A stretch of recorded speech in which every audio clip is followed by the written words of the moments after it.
ఈ ట్యూటోరియల్లో మనం control structure చూద్దాం. కంట్రోల్ స్ట్రక్చర్లో ఇఫ్ ఎల్స్ స్టేట్మెంట్స్ ఉంటాయి, స్విచ్ స్టేట్మెంట్ ఉంటుంది, డిఫాల్ట్ ఫంక్షన్స్ ఉంటాయి, పానిక్ అండ్ రికవరీ, ఇంకా గో టు స్టేట్మెంట్స్ ఉంటాయి. ఫస్ట్ ఇఫ్ ఎల్స్ నుంచి స్టార్ట్ చేద్దాం. ఇఫ్ ఎల్స్ అన్నది సింపుల్ జావా స్క్రిప్ట్ సింటాక్సే ఉంటుంది. ఇప్పుడు for example i equal to 0 అన్నప్పుడు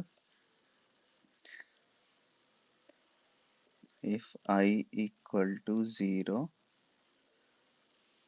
print I is 0 అని రిటర్న్ చేస్తాం. సో ఇది సింపుల్ స్ట్రక్చర్.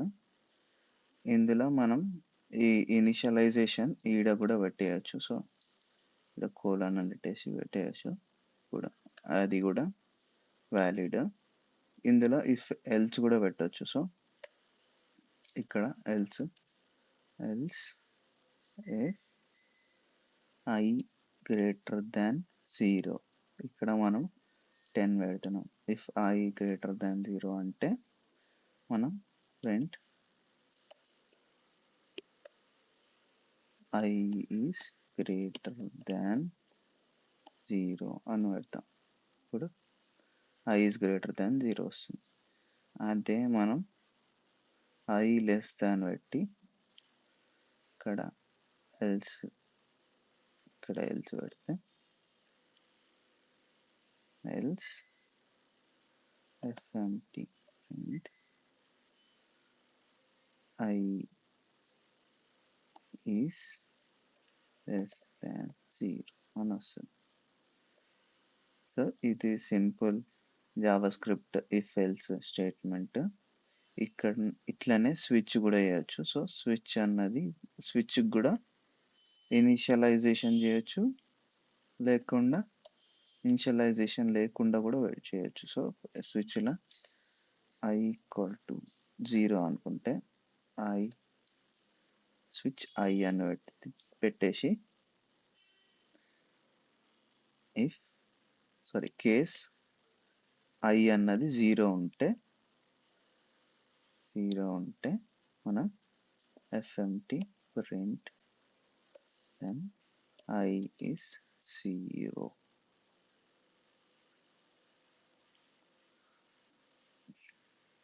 తర్వాత కేస్ I 1 నుంచి 5 దాకా ఉంటే fmt print I is 1 to 5. Default వచ్చేసి ఒకటి పెట్టవచ్చు, డిఫాల్ట్ అన్నోన్ వాల్యూ అని పెట్టచ్చు. సో ఇప్పుడు I ఈక్వల్ టు 0 ఉంది కాబట్టి 0 వస్తుంది. I అన్నది 5 చేస్తే 5 లోపల వస్తుంది, 1 to 5 వస్తుంది. అదే ఇప్పుడు 6 చేస్తే అన్నోన్ వాల్యూ వస్తుంది. సో ఇట్లా స్విచ్ కేస్ ఫంక్షన్ అవుతుంది. స్విచ్ కేసు ఇలా ఇనిషియలైజేషన్ కూడా పెట్టచ్చు. సో ఈడ ఇనిషియలైజేషన్ పెడుతున్నా. సో ఇట్లా కూడా పెట్టచ్చు. లేదంటే అసలు స్విచ్లో ఈ కండిషనే తీసేయచ్చు. మొత్తానికి ఈ కండిషన్ తీసేసి ఇక్కడ పెట్టచ్చు. ఈడ స్విచ్లో ఈ కండిషన్ తీసేసి మనం ఈడ ఈ కేస్ అన్నది ఇఫ్ స్టేట్మెంట్ లాగా యూజ్ చేసుకోవచ్చు. So if I equal to 0 or I is greater than 0 and I less than 6 అంటే ఇట్లా కూడా పెట్టవచ్చు, ఇంకా ఇట్లా డిఫాల్ట్ వాల్యూ పెట్టచ్చు. సో ఇప్పుడు మనం I అన్నది 5 చేస్తే I ఈజ్ బిట్వీన్ 1 to 5 వస్తుంది. సో ఇట్లా ఇఫ్ కండిషనల్ స్టేట్మెంట్ లాగా యూజ్ చేయొచ్చు, లేకపోతే ఈ వాల్యూని కూడా కంపేర్ చేయొచ్చు స్విచ్లో. ఇక్కడ ఈడ ఐ వాల్యూ పెట్టకపోతే కండిషనల్ లాగా యూజ్ చేసుకుంటుంది. ఇక్కడ ఐ వాల్యూ పెడితే ఈ వాల్యూ తోటి కంపేర్ చేస్తుంది స్విచ్ అన్నది. సో ఇదొక్క చేంజ్ ఉంటుంది. ఇప్పుడు మనం స్విచ్ కంప్లీట్ చేసినాం, కండిషనల్ కంప్లీట్ చేసినాం. సో వాటి స్ట్రక్చర్ ఇక్కడ పెడుతున్నా. If initialization colon condition else block, ఇది కండిషన్. ఇఫ్ కి స్విచ్ కూడా సేమ్, స్విచ్ కి సేమ్ ఇనిషియలైజేషన్ ఉంటుంది. ఇనిషియలైజేషన్ కండిషన్ అనుకోవద్దు, కానీ ఇది వాల్యూ ఐ వాల్యూ అనుకోవచ్చు. కంపేర్ అని పెట్టవచ్చు. లోపల కేసెస్ ఉంటాయి. సో కేస్ కంపేర్ ఐ, ఇంకా డిఫాల్ట్ వాల్యూ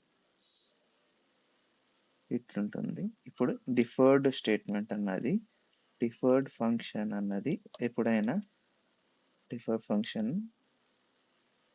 ఇప్పుడు డిఫర్ అనే ఫంక్షన్ డిఫర్ చేస్తే ఫంక్షన్ని అది లాస్ట్కి ఎగ్జిక్యూట్ అవుతుంది ఎప్పుడైనా defer function. For example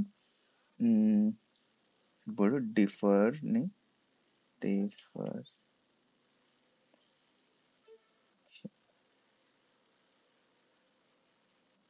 print చేస్తే ఎగ్జిక్యూట్స్ లాస్ట్.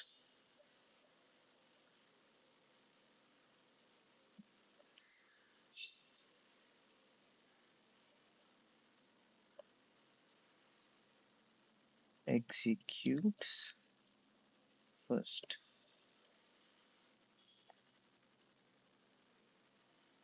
అయితే ఈ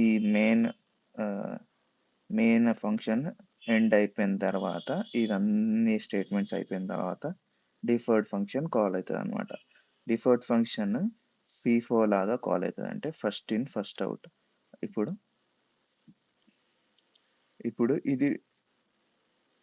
ఇది ఫస్ట్ వెళ్తుంది, దాని తర్వాత ఇది సెకండ్ వెళ్తుంది. అయితే మనకు ఏది వస్తుంది, ఎగ్జిక్యూట్స్ లాస్ట్ 1 ఎగ్జిక్యూట్స్ లాస్ట్ 2 అని వస్తుంది. అయితే ఎగ్జిక్యూట్స్ లాస్ట్ 2 అన్నది ఫస్ట్ కాల్ అవుతుంది. సో ఇప్పుడు కాల్ చేస్తే, సో 2 ఫస్ట్ కాల్ అయింది, దాని తర్వాత 1 కాల్ అయింది అనమాట. సో ఫస్ట్ ఇన్ అంటే ఎప్పుడైతే ఇది లాస్ట్ ఇన్ వస్తుంది, sorry last in first out అవుతుంది. అంటే లాస్ట్లో ఇది వస్తుంది కాబట్టి ఇది ఫస్ట్ అవుతుంది. Last in first out procedure follow అవుతుంది ఇది. So last in first out. ఇంకా అంతే, ఈ ఇట్లా డిఫర్డ్ ఫంక్షన్ అది. అయితే ఈ డిఫర్డ్ ఫంక్షన్స్లలో మనం ఏం చేయవచ్చు అంటే, డిఫర్డ్ ఫంక్షన్స్లో మనం ఎప్పుడన్నా ప్యానిక్ వస్తే, అంటే ఏదైనా ఎర్రర్ వస్తే ప్యానిక్ ఎర్రర్, అప్పుడు మనం డిఫర్డ్ ఫంక్షన్లో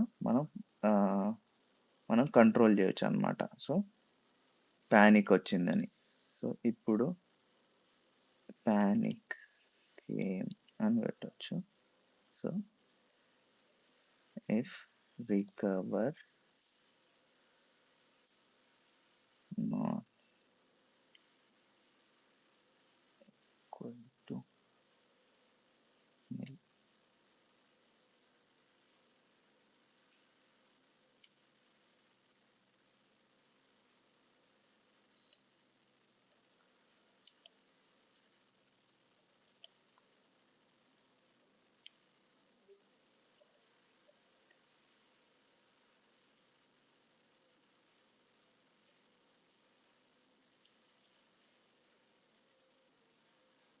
నో ప్యానిక్.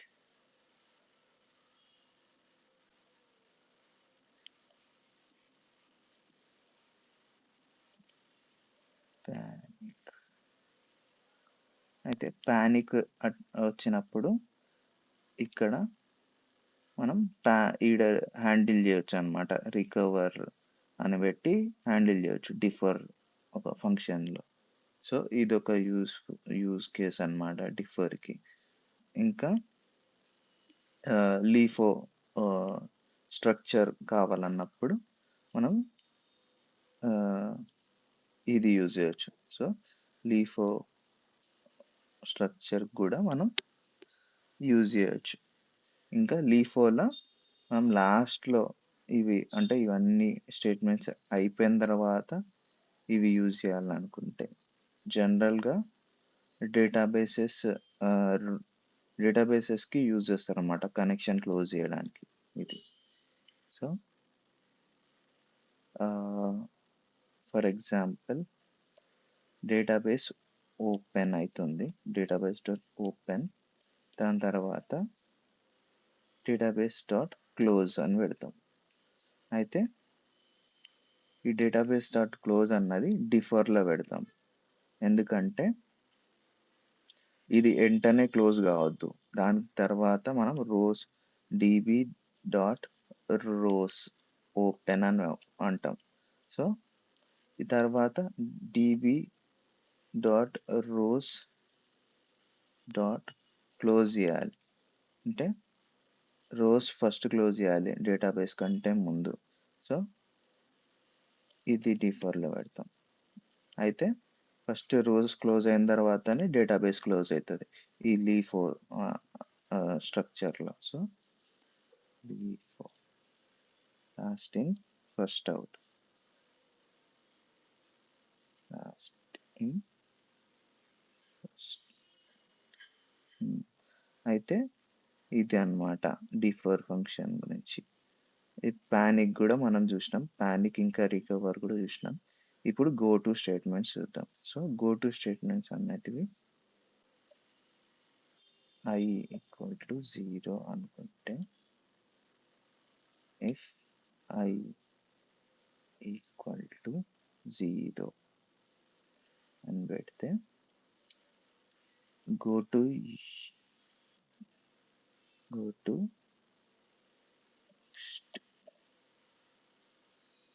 నెక్స్ట్ లాజిక్ ఇక్కడ ఉంది. సో ఈ నెక్స్ట్ లాజిక్ లో మనం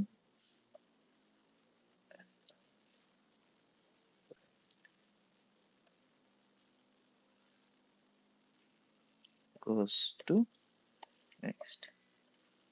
అయితే ఇవన్నీ ఎగ్జిక్యూట్ చేయక్కర్లేదన్నమాట. సో దీని తర్వాతది ఎగ్జిక్యూట్ కాదు ఇఫ్ i ఈక్వల్ టు 0 అంటే. సో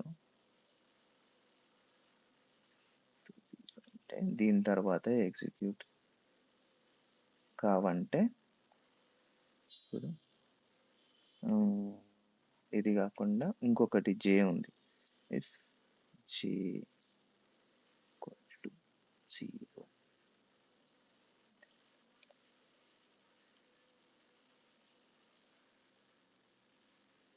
j ఈక్వల్ టు 0 అని. సో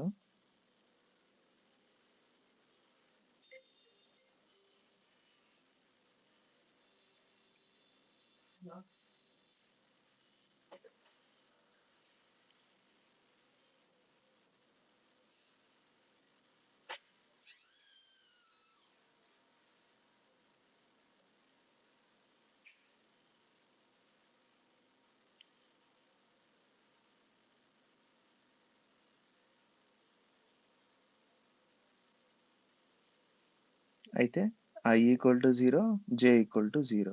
కానీ ఈ కండిషన్లో మనం ఇంకా స్టేట్మెంట్స్ ఉన్నాయనుకో, సపోజ్ ఐని మాడిఫై చేయడు, ఇంకా fmt డాట్ ప్రింట్ ln అని.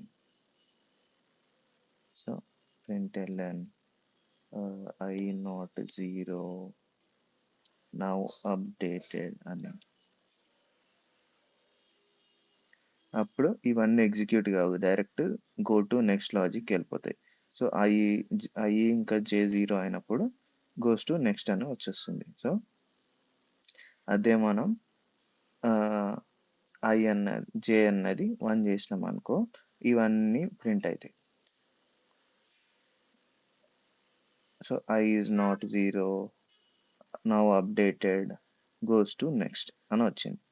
అదే మనం జే కూడా జీరో అంటే నెక్స్ట్ లాజిక్కి వెళ్ళిపోతుంది, నెక్స్ట్ గోస్ టు నెక్స్ట్. అది ఇట్లా నెక్స్ట్ అన్నది స్కిప్ చేయడానికి, ఇక్కడ ఉన్న కండిషన్స్ అన్ని స్కిప్ చేయడానికి డైరెక్ట్గా ఈ ఎగ్జిట్ అయిపోతుంది అనమాట. ఈ conditional if conditional block leave అయ్యి నెక్స్ట్ బ్లాక్కి వెళ్ళిపోతుంది అనమాట, నెక్స్ట్ దానికి. సో ఎప్పుడైనా నెక్స్ట్ గో టు అన్నది ఈ బ్లాక్స్ని నెక్స్ట్కి వెళ్ళగలుగుతుంది, లేదంటే గో టు అన్నది నెక్స్ట్ లైన్ కూడా వెళ్ళిపోగలుగుతుంది. సో నెక్స్ట్ లైన్ అనుకుంటే ఇది గో టు నెక్స్ట్ లైన్, ఇది నెక్స్ట్ లైన్లో పెడితే దీని పక్కనన్నా వెళ్తుంది, దీని తర్వాత నెక్స్ట్ లైన్ కన్నా వెళ్తుంది. లేకపోయిందంటే ఈ బ్లాక్ ఈడ క్లోజ్ అవుతుంది కదా, ఇట్లా క్లోజర్ ఉండాలి, ఈ క్లోజర్ దాని తర్వాత నెక్స్ట్ లైనే ఉండాలి. సో అప్పుడే వెళ్తుంది అనమాట. సో ఈ బ్లాక్ క్లోజ్ అయింది, దీని తర్వాత ఈ బ్లాక్ క్లోజ్ తర్వాత ఇది ఉంది. సో ఇట్లా బ్లాక్ క్లోజ్ అయినప్పుడే నెక్స్ట్కి వెళ్తుంది అనమాట. లేదంటే నెక్స్ట్ లైన్లు ఉంటేనే నెక్స్ట్కి వెళ్తుంది అనమాట. సో గో టు అన్నది ఇట్లా ఫంక్షన్ అవుతుంది. గో టు అన్నది యూజువల్లీ అవసరం లేదు, ఎక్కువ యూజ్ చేయం. So it's good to know అంతే. Thank you.